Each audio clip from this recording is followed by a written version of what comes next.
Welcome to Excelsior Media. Today we will be discussing how to troubleshoot your freezer's ice maker if it's not working. Sometimes, if the freezer or ice machine has been out of use for a while or used infrequently, your water line to the ice maker can freeze up and cause it to stop producing ice. If you find yourself in this situation with an inoperable ice machine, there are some simple things that you can try before rendering all hope lost and your ice maker completely broken. First, grab a nice cup of joe or your favorite brewed beverage. You look thirsty. Hopefully you don't want it cold because your ice machine is broken. Second, verify the ice maker is turned on. Typically, there's a lever on the side of the ice maker which needs to be in the down position. Or, for fancier models, it may be a button or switch on the ice maker or on your unit's control panel. Step 3. Check and make sure that the water line, which runs from your faucet to the ice maker, is not visibly damaged or leaking, and that any valves in that line are opened up to allow the flow of water. If there does not appear to be water in the line, it typically means that the unit water pump is broken or that the line has frozen over at the connection to the ice maker. Step 4. Remove all items from your freezer and place them in a cooler before you begin defrosting the freezer. Keep items in the refrigerator with the door closed to preserve the lowest internal temperature while the unit is off. The insulation of a refrigerator is usually much better than a cooler, and we recommend just leaving those refrigerated items be for the duration of this process.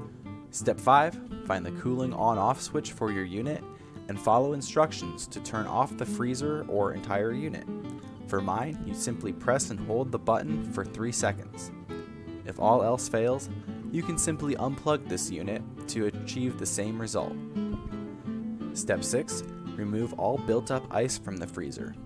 Ideally, use your wife's cheese grater or whatever robust kitchen utensil you have readily available that will best suit this task. Step 7. Leave the freezer door open for 2 to 4 hours or until the built-up ice is completely gone and the ice maker has reached room temperature.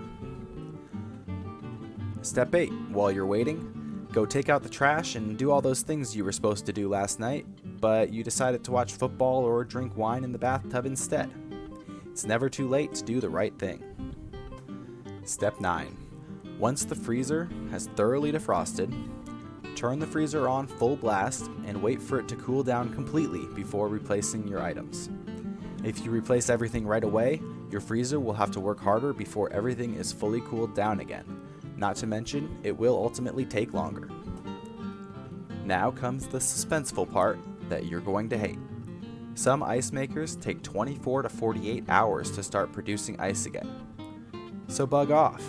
Go play with your kid, walk the dog, call your mom, do anything you can to keep yourself from thinking, I wonder if my ice maker will actually work in time for my party tomorrow. It will or it won't. If it doesn't, no big deal, go grab a bag of ice from the nearest gas station while you ponder whether or not you really need ice and how much a repairman will gouge you, because you know they will. Finally, don't forget to put away any tools you used during this process, especially anything belonging to your wife or roommates, because you don't want to have to bear those transgressions. We hope you enjoyed this guide. Please feel free to ask any questions in the comments below, and we will do our best to help you arrive at an answer.